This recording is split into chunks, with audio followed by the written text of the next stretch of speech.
So dig this. A man was bulldozing a bog in central Ireland the other day when he noticed something unusual in the freshly turned soil. Turns out he'd unearthed an early medieval treasure, an ancient book of Psalms that experts date to the years 800 to 1000.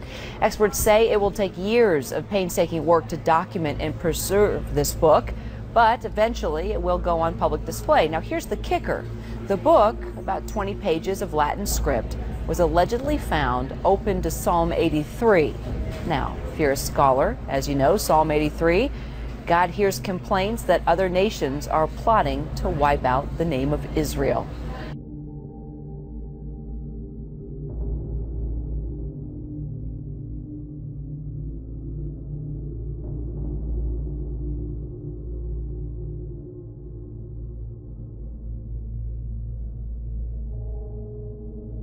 The burden of the word of the Lord for Israel, saith the Lord, which stretcheth forth the heavens and layeth the foundation of the earth and formeth the spirit of man within it. Behold, I will make Jerusalem a cup of trembling unto all the people round about, when they shall be in the siege both against Judah and against Jerusalem. And in that day will I make Jerusalem a burdensome stone for all people. All that burden themselves with it shall be cut in pieces, though all the people of the earth be gathered together against it.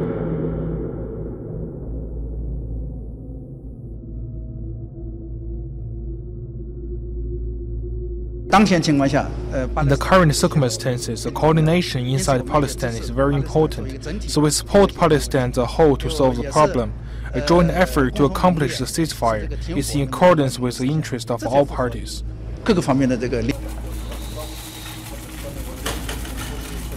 We condemn strongly the rocket attacks. These must stop immediately. We condemn the use of civilian sites, schools, hospitals, and other civilian facilities for military purposes. My message to Israelis and Palestinians is the same. Stop fighting, start talking, and take on the root causes of the conflict so we are not back to the same situation in another 6 months or a year.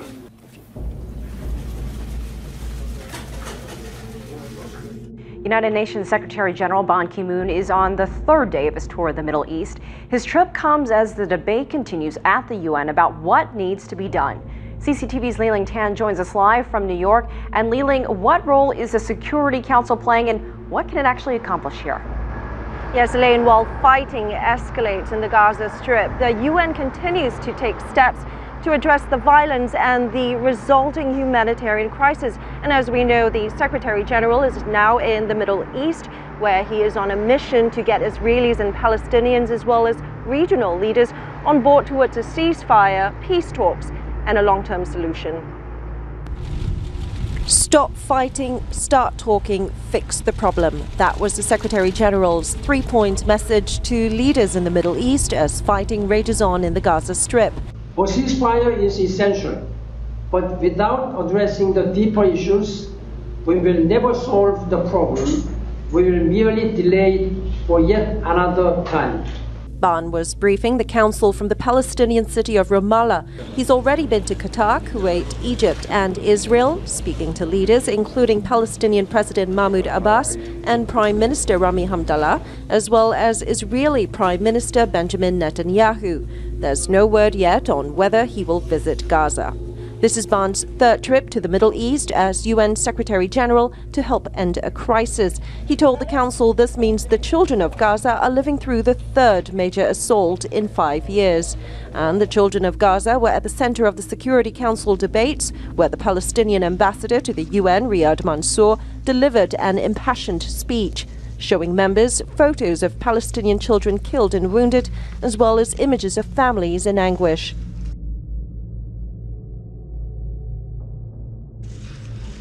Mansour called for a resolution to stop Israeli aggression and provide international protection to the Palestinian people. Israel defended its action, saying that its fight is against Hamas. David Rowett, the Deputy Permanent Representative of Israel to the UN, said President Abbas has a choice to make. And I quote, he can continue to remain silent and stand in support of Hamas, or he can assume the mantle of leadership by dissolving the unity government. And he said that Abbas can be part of the problem or part of the solution. Israel also repeated, the Israeli representative repeated Israel's narrative that it is fighting Gaza, not the people of Gaza, although it appears that it is the people of Gaza that is suffering the most casualties and paying the highest price. Elaine? And Li-Ling, there were hours of speeches and debates, but was there an outcome? And that is a good question. There was, at the start of the session, we saw that the list of speakers stood at about 56 people to 60. So that was a long list of people waiting to speak and take their turn. So this meant hours of statements being delivered at the Security Council chamber. And the big question was, what does this accomplish? Well, not so much, but there was no expectation of an outcome either. This was really an opportunity for council members and representatives to share their points of view and offer their official statements. But what it does do is it provides a little glimmer of hope that more action could possibly be taken. And more decisively, there is a draft resolution put forward by the Jordanian delegation, which represents Arab states at the Security Council. And I heard that was being circulated after these debates, and we should know more about further action from that resolution if it happens, hopefully within 24 hours. Now, Kerry met with President Abdel Fattah al-Sisi as well as the Arab League chief in an attempt to work out a ceasefire between Israel and Hamas. For more on the flurry of diplomatic activity in Cairo, CCTV's Yasser Hakim joins us from Cairo. And Yasser, what is the latest on Kerry's meetings there? Well, right now he's meeting with the Egyptian head of the Egyptian intelligence, Farid Tahawi, and it's been a busy day for him. He met with the UN Ban Ki-moon, UN chief, with the Arab League chief, Nabil Arabi, with the Egyptian president and the foreign minister. And at the end, he said that the ball now is on Hamas's side, and he's saying that Hamas bears responsibility for the ongoing violence because it's not agreeing to the Egyptian initiative for a ceasefire. And he's calling on Hamas to do so, and also calling on the mediators to push hard for the Egyptian initiative to be implemented on the ground. Yes, sir. In spite of the high-level meetings, there is no breakthrough yet. How can a ceasefire be achieved at this point? The problem is Egypt does not have the same leverage it used to have before on Hamas, when previously it would sit down and can push Hamas to sit on the table and negotiate with the Israelis and for a ceasefire. Now Qatar is the one that is hosting the Hamas leaders and that has the leverage. And today there was a breakthrough in that the Qatari Emir has traveled to Saudi Arabia to meet the Saudi king for the first time since the ambassadors were pulled back from each kingdom. And we're told that this meeting is for Saudi Arabia to push Qatar to convince Hamas to sit on this negotiating table with Israel and agree on a peace pact according to the Egyptian initiative. And this might be a breakthrough, and that's why Kerry had decided to extend his stay in Egypt for another day. Maybe we expect a breakthrough on Wednesday. Yasser Hakim reporting live from Cairo. Thank you for the update. Keep not thou silence, O God. Hold not thy peace, and be not still, O God. For lo, thine enemies make a tumult, and they that hate thee have lifted up the head. They have taken crafty counsel against thy people, and consulted against thy hidden ones. They have said, Come, and let us cut them off from being a nation, that the name of Israel may be no more in remembrance. For they have consulted together with one consent. They are confederate against thee. The tabernacles of Edom, and the Ishmaelites, of Moab, and the Hagarenes, Gebo, and Ammon, and Amalek, the Philistines with the inhabitants of Tyre. Asser also has joined with them. They hope in the children of Lot. Selah.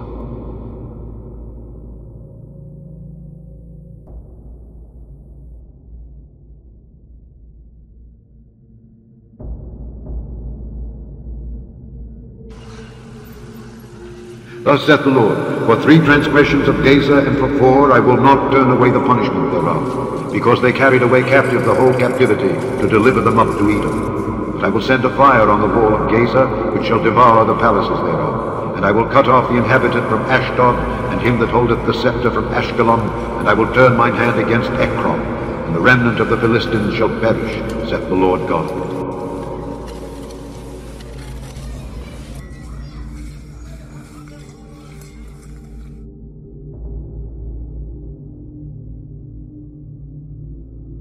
Seek ye the Lord, all ye meek of the earth, which have wrought his judgment. Seek righteousness, seek meekness. It may be ye shall be hid in the day of the Lord's anger. For Gaza shall be forsaken, and Ashkelon a desolation. They shall drive out Ashdod at the noonday, and Ekron shall be rooted up.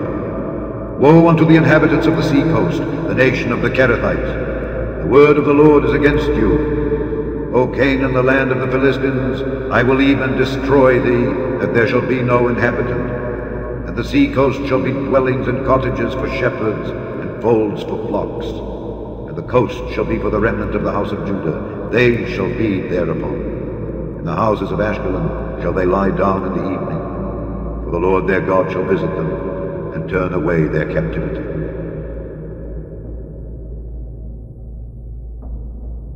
Fox News alert now. The casualties grow by the hour, and as we speak, as Israel and Hamas trade blow after blow.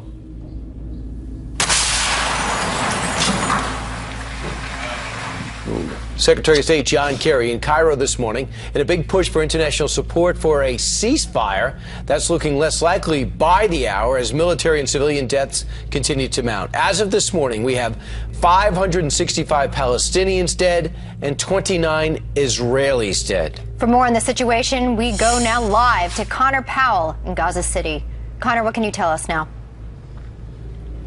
Well, good morning, guys. Well, both of those numbers, those death tolls, are likely to rise today. Already we're getting some unofficial numbers, and those put those numbers up much, much higher. Neither side, the Hamas or the Israelis, seem to be really giving in much. We are continuing to hear heavy artillery fire off in the distance, and all through the night there was a heavy sound of artillery constantly pounding different parts of the Gaza Strip. There was a heavy smell of smoke and artillery sort of fumes throughout the entire area. There really is no end to the conflict here, despite it being now day 15. Already we're hearing nearly 600 Palestinians have been killed. About just under half of those have just been killed in the last 2 or 3 days, and Israel also suffering some significant casualties. Their death toll for their soldiers now up to 27 military soldiers. We also understand that there is a missing Israeli soldier. The military says that they are investigating this. Hamas claims that they've actually kidnapped, captured this missing soldier, but offered no proof of this yet. But it's a real big concern for the Israeli military. It also is a huge concern for everyone here in Gaza. If there is a kidnapped, captured soldier, it would open up the possibility for a much bigger, a much broader ground incursion into Gaza. That would only raise the death toll and the injured tolls that we're hearing that are already high right now. Now, the UN says about 100,000 or so Palestinians have taken shelter in different UN facilities across the Gaza Strip. They're trying to escape the violence, but as we continue to see and hear in Gaza, the fighting is ramping up despite this talks of a ceasefire with Secretary Kerry in the region. Guys, back to you. All right, Connor Powell live in Gaza City, where it is a mess. We thank you very much. As of Tuesday, the Palestinian death toll has risen to more than 600. For more, let's go to CCTV's Sean Caleb's in our newsroom. And Sean, obviously Palestinians are outraged at the ever-growing death toll, and Hamas has indicated they will not agree to an unconditional ceasefire. Has anything changed on this? Well, Susan, nothing has changed so far. Hamas has been adamant about this the entire time. They believe they were not consulted by Egypt ahead of the ceasefire proposal, and they have some very real concerns about the Egyptian government operating currently now. Also, they are somewhat obviously concerned about the position, how the two sides ended up where they are right now, with the massive civilian death toll, and you're talking about more than 600 killed, 3,300 wounded. Also, I think one thing that Hamas has been adamant about, it wants the border open. It has been closed since 2007, and Hamas says it wants to be able to go back and forth, and until it gets to that point, that there's really nothing to talk about. Susan? Sean, Israeli attacks clearly doing significant damage to Hamas' ability to fight. The Palestinian death toll, more than 600 to compare to what, almost 30 Israelis. What does Hamas have to say about all of it? Well, I think Hamas is very concerned about the way this ground war has really unfolded since last Thursday. If you look at the pictures that we're seeing now, it's a heavily civilian area. We have reports that a high-rise was brought down in one area, 24 people in one family buried beneath the rubble. Also, we know that an Israeli tank missile struck the third floor of a hospital in the heart of Gaza, affecting operating theaters, operating rooms, recovery rooms. 4 people at least were killed in that attack, 60 others wounded. But on the flip side, Hamas has launched more than 2,000 rockets into Israel in the last 2 weeks or so. But in just the past day, that number has dwindled to about 100. Israel says it's too early to say if that is going to be a beacon of things to come or if this is just a short-term event. Susan? CCTV's Sean Caleb updating us from the newsroom. Thank you very much for that. Gaza entering another tense night of fierce fighting between Israel and Hamas.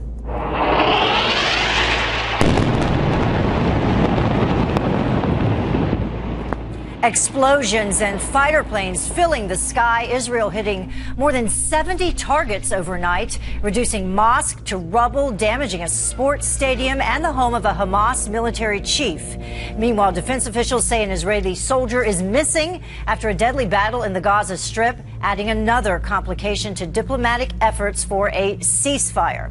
The fighting all focused on Gaza City. That is the area devastated by airstrikes and missiles. Connor Powell, he's there live for us, and he has the latest. Connor?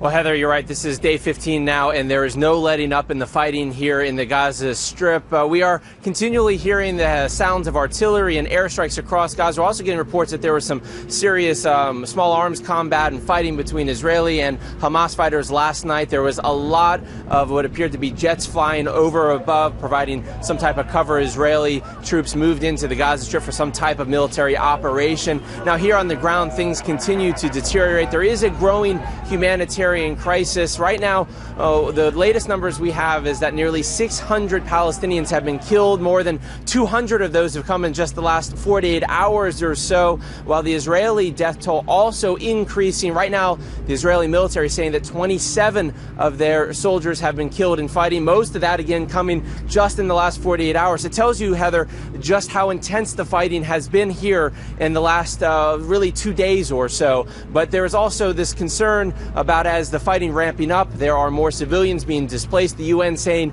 that 81,000 yesterday, that has jumped now to 100,000 Palestinians have taken shelter in different UN facilities around the Gaza Strip. You can see everything is escalating, the situation getting much, much worse, Heather. Well, Connor, yesterday we heard that Israelis were denying this, but what can you tell us today in reference to what we're hearing about this missing Israeli soldier?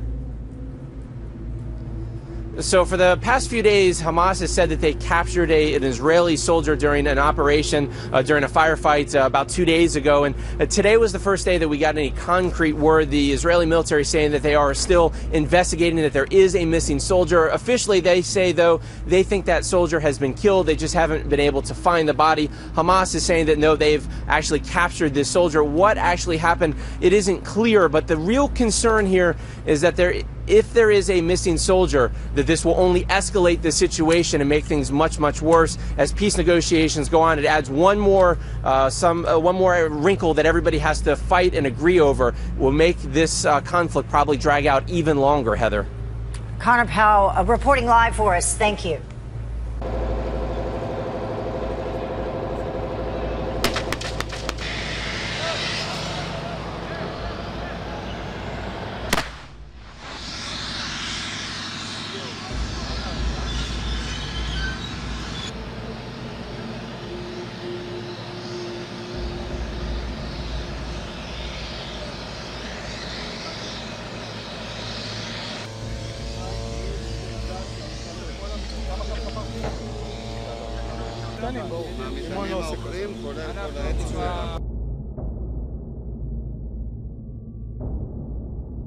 ששם עליו חגורת נפץ.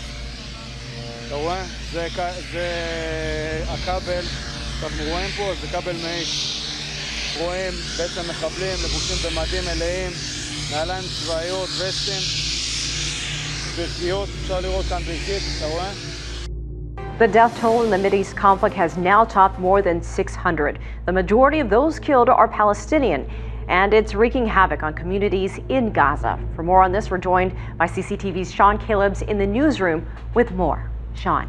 Elaine, days of aerial attacks and the ground war that started on Thursday have been brutal on Palestinian citizens. Hours ago, the United States announced a $47 million aid package to help tens of thousands of those affected.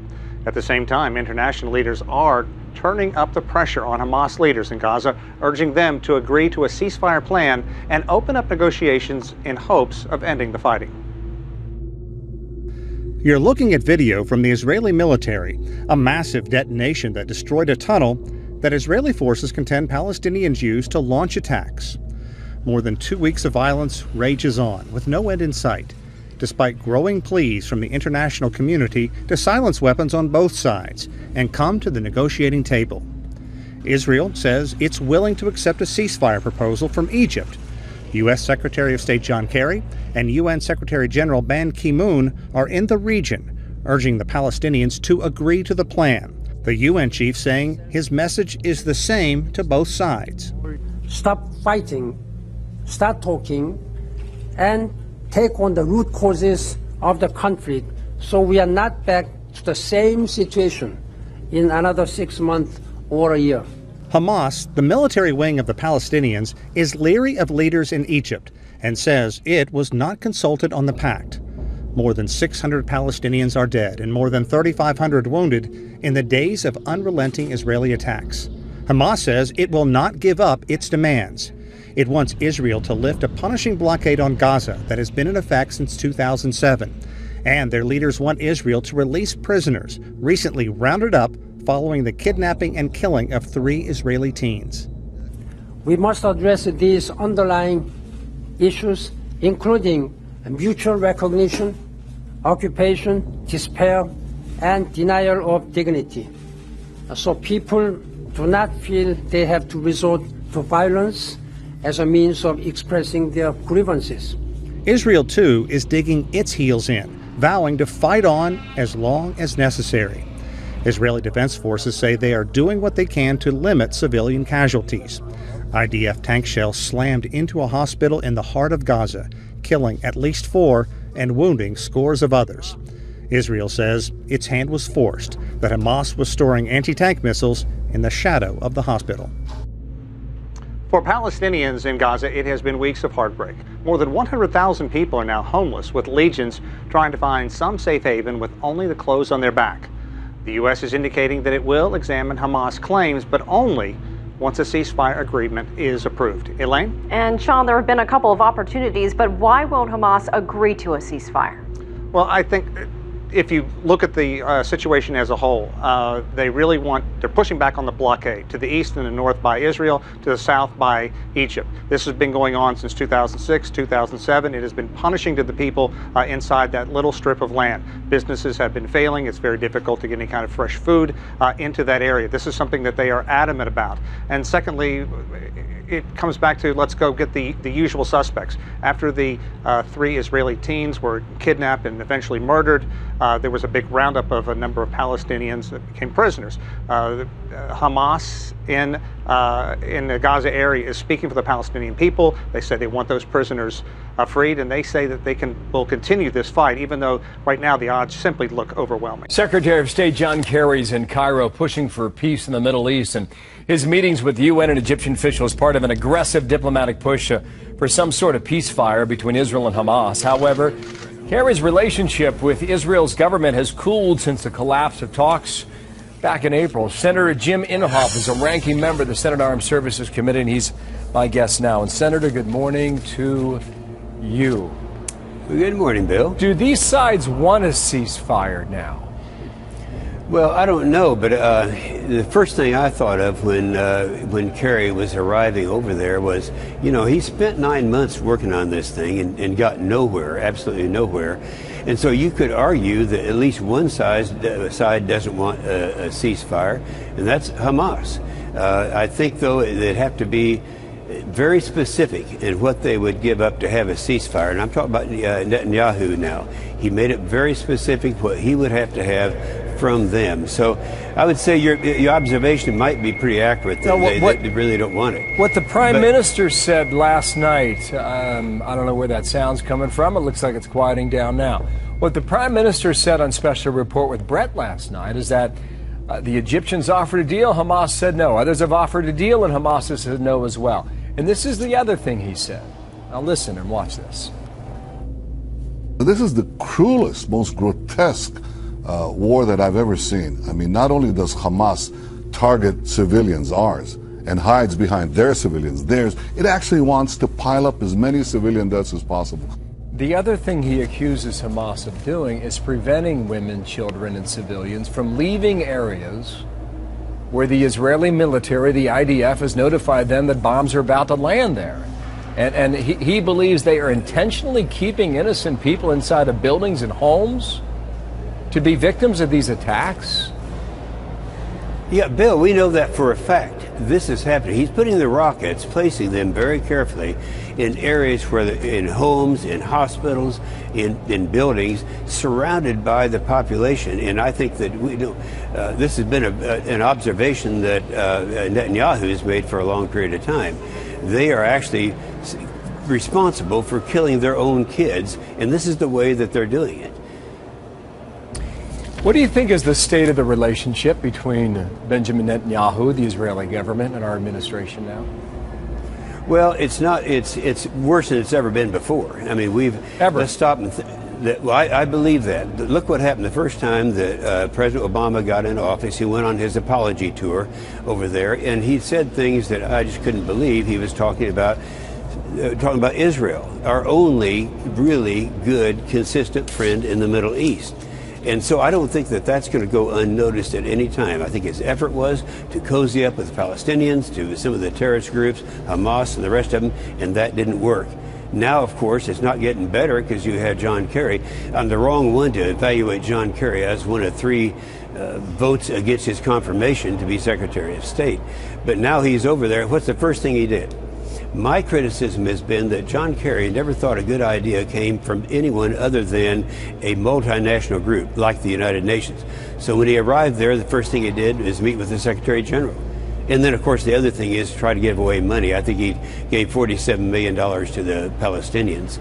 So I'm just looking at it now through the Israel's eyes and saying, are they really on our side? And I don't know. I'm sure they have to question that. You know, there was a former Israeli ambassador that told Israeli television last night that they did not invite John Kerry to come back. And you saw the hot mic moment with Chris Wallace on Fox News Sunday, where he saw the report and said, we're going back tonight. And indeed he did. He was there by yesterday morning.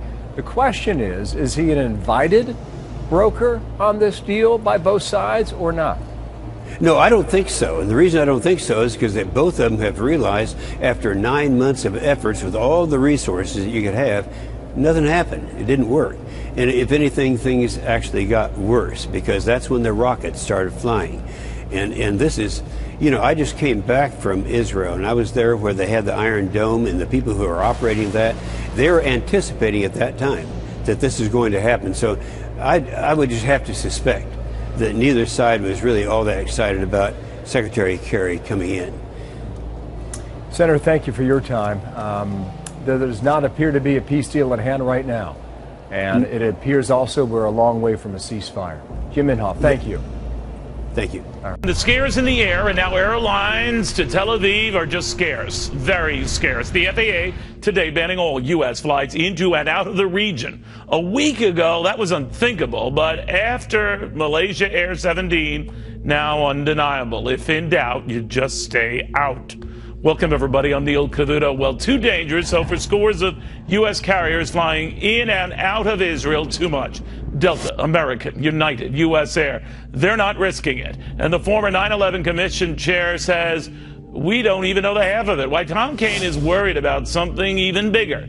And why news of an al-Qaeda-trained bomb maker on the loose might have confirmed his worst fears. In a moment, Kaine on what's keeping him up at night.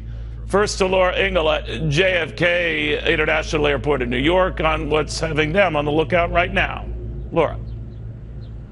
Hi, Neil. Well, a plane full of people got ready to go to Tel Aviv around midnight last night from JFK's International Airport, but instead ended up in Paris after a rocket went flying and blasting through the air in Tel Aviv through the airspace near the airport there. And here's a look at what happened with that flight. We have a map to show you. The Delta flight with 273 passengers and 17 crew members took off out of JFK and made a U-turn over the Mediterranean Sea and diverted to Paris. The pilot turned the aircraft around, from what we can tell, somewhere over Greece. Now, the list of airlines pulling the plug on flights into and out of the Ben-Gurion International Airport in Tel Aviv growing as airlines hone in even tighter on flight safety after a missile shot down that Malaysia airliner last week, killing all 298 on board. You mentioned some of those airliners: Delta, United, U.S. Airways, Air France, Lufthansa, and Air Canada, exercising extreme caution and halting flights for now. The Federal Aviation Administration issuing its notice to airmen just after noon Eastern today, announcing that all U.S. airlines are prohibited from flying to or from Israel's Ben-Gurion Airport for a period of 24 hours. The statement goes on. We have a part of it to show you. It reads in part, the FAA will continue to monitor and evaluate the situation. Updated instructions will be provided to U.S. airlines as soon as conditions permit, but no later than 24 hours from the time the notice to airmen went into force. The Ben-Gurion Airport is the main international airport for Israel, handling 90% of all arrivals and departures for the country. And here's something interesting, Neil. The Associated Press reporting Israel's transportation ministry calling on all airlines to reverse their decision, insisting the Ben-Gurion Airport is safe and completely guarded, and saying there is no reason to hand terror a prize by halting the flights. And in just the last few minutes, we have gotten word that a Turkish Airlines plane flying from Istanbul to Tel Aviv has just been turned around. They, too, that airline, Turkish Airlines,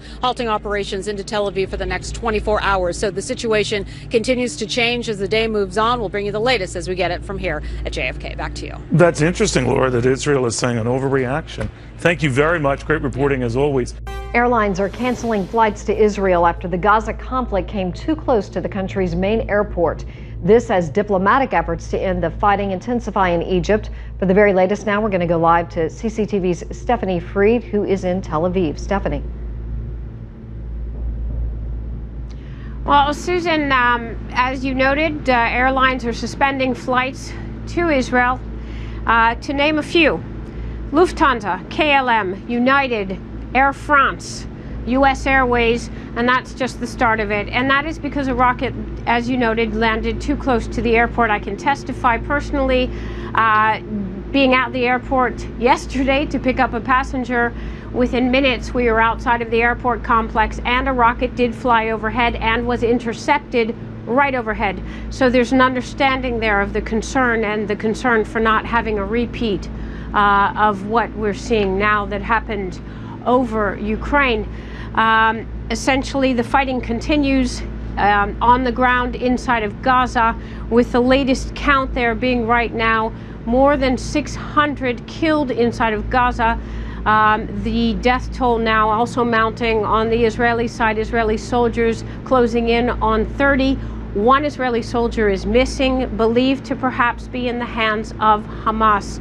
In the interim, UN Secretary General Ban Ki-moon is here. He's visiting. He met with Israel's Prime Minister Benjamin Netanyahu earlier today. They held a joint press conference. Both of them had statements about the ongoing situation. Of course, Ban Ki-moon is here trying to broker a ceasefire deal urgently between Hamas and Israel. My message to Israelis and Palestinians is the same. Stop fighting, start talking, and take on the root causes of the conflict so we are not back to the same situation in another 6 months or a year.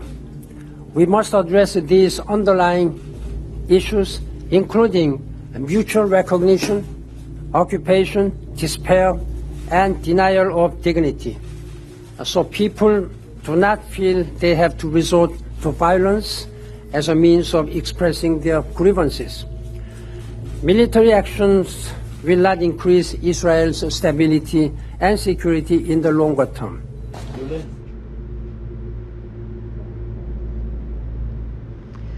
And of course, Ban Ki-moon, that was one of the things that he said. He also said, he did comment about Israel's heavy-handedness in Gaza, the civilian death toll there being extremely high. At the same time, he said his heart was heavy regarding rocket strikes by Hamas into Israel.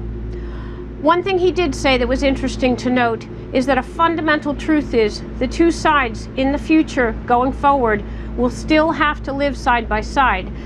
Essentially, he's saying they need to come to some sort of agreement. On the flip side, Israel's Prime Minister Benjamin Netanyahu defended Israel's position, saying Hamas are extremists. They left Israel no choice but to conduct essentially the current campaign, and also that Israel, or he or his government, holds Hamas responsible for and accountable for the current campaign because Hamas has not agreed to any ceasefire proposals that have been put onto the table so far. Susan. Stephanie Fury reporting live in Tel Aviv. Thank you so much for that. The conflict in Gaza, now 15 days in, appears to be intensifying yet again, forcing airlines and diplomats, among others, to pull out all stops. Correspondent Connor Powell is in Gaza City with the very latest. Without warning, an Israeli missile hit an apartment complex in Gaza City, just 400 meters from our Fox News location. It was one of hundreds of explosions rocking Gaza today. The fighting, now in day 15, rages on. The death toll is mounting for both sides. More than 600 Palestinians, mostly civilians, have been killed, while 29 Israelis have lost their lives. In Israel, a Hamas rocket landed near Ben-Gurion airport in Tel Aviv, injuring 2. The attack prompted the FAA to halt all American flights into Israel for 24 hours. European airlines soon followed suit. Speaking alongside UN Chief Ban Ki-moon, Israeli Prime Minister Benjamin Netanyahu demanded the international community hold Hamas accountable for its continued attacks. What we're seeing here with Hamas is another instance of Islamist extremism, violent extremism, that has no resolvable grievance. Hamas is like ISIS. Hamas is like Al-Qaeda. Hamas is like Hezbollah. Hamas is like Boko Haram. Moon said he appreciated Israel's need to protect its citizens, but also urged restraint. My message to Israelis and Palestinians is the same. Stop fighting, start talking, and take on the root causes of the conflict so we are not back to the same situation in another 6 months or a year. More than 100,000 civilians are now seeking refuge in United Nations-run shelters. Space and supplies are scarce. Some Palestinians are turning to an unlikely site for safety, a 12th century Greek Orthodox church. But even it didn't provide sanctuary for long. An Israeli airstrike on a nearby site sent shrapnel flying, damaging the church and nearby graves. Brett, despite efforts by U.S. and international diplomats to craft some type of ceasefire, we're not hearing anything tonight that it lays out a framework, let alone a final agreement that would meet the conditions of both Hamas and Israel. Brett? Connor Powell live in Gaza City. Connor, thank you. Breaking tonight, the death toll continues to climb on both sides of the conflict between Israel and Hamas today, but the Palestinians seem to be winning new sympathy as they bear the brunt of the losses, despite many, many attempts on their part to kill Israelis. Here's a little of what we've seen on TV over the last 48 hours.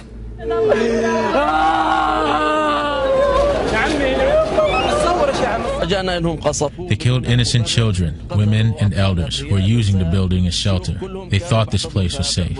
They hit us with missiles. They kill us and destroy Gaza and destroy our houses. I am sorry for every death, whether it's Israeli or Palestinians, but the numbers and the facts are very clear, and they do undermine the whole Israeli propaganda that is trying to dehumanize Palestinians as if their lives are not as precious as Israeli lives. Joining me now, John Bolton, who's a former U.S. ambassador to the United Nations and a Fox News contributor. And so this seems to be the Palestinian strategy, is to get out there and talk about the civilian deaths, which no one likes to see, but which Israel's defenders say, A, they try to avoid, and B, Hamas is putting these people in the line of fire, and there's not much Israel can do about it if they want to stop the rocket fire coming into Israel. Well, it's the inevitable consequence of Hamas's strategy, and very cynical, somewhat successful, but otherwise you have to say to Israel, your civilians are going to be in jeopardy because of the barbaric way that Hamas uses its civilians to shield its military capabilities. So I think for Israel, they've got to just grit their teeth and keep on going.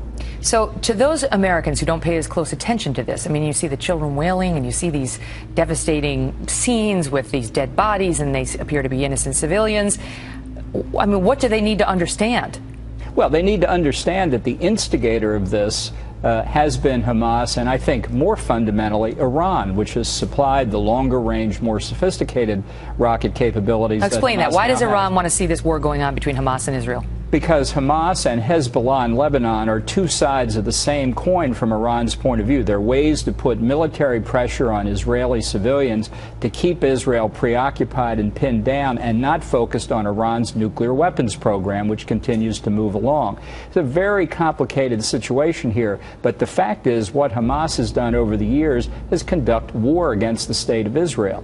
And unless you're prepared to say that you can only engage in war in a limited fashion when you're constantly being attacked, clearly Israel's got both a right and I think an obligation, a moral obligation, to protect its own civilians. We would feel the same way. This is, and Andy McCarthy has an interesting piece out today in PJ Media where he talks about the Hamas Charter, Article 7, which says the time will not come, the prophet says the time will not come until Muslims will fight the Jews and kill them, until the Jews hide behind rocks and trees, which will cry, oh Muslim, there is a Jew hiding behind me, come on and kill him.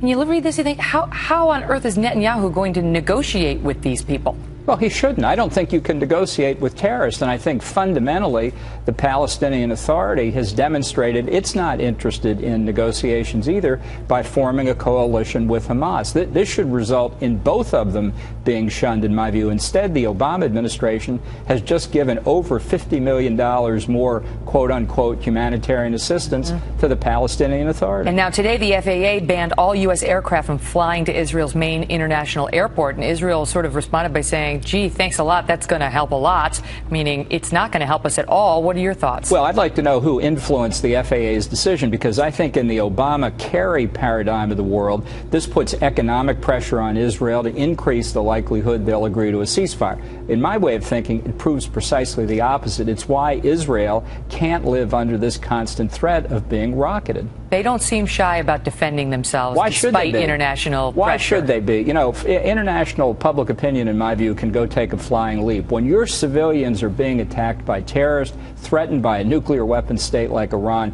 you do what you have to do to protect your people, especially in a democratic society. Last question. You've explained why Iran likes this fighting between Hamas and Israel.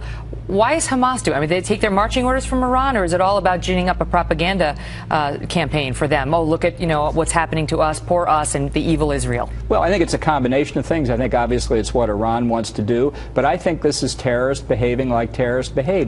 They're motivated by ideology. They're not motivated by the same factors that affect the average American suburban household. They're motivated by a desire to destroy the state of Israel. And every time we tell Israel to negotiate a ceasefire, that day gets a little bit closer. It's Hamas Charter Article 7. Ambassador, good to see you. Thank you.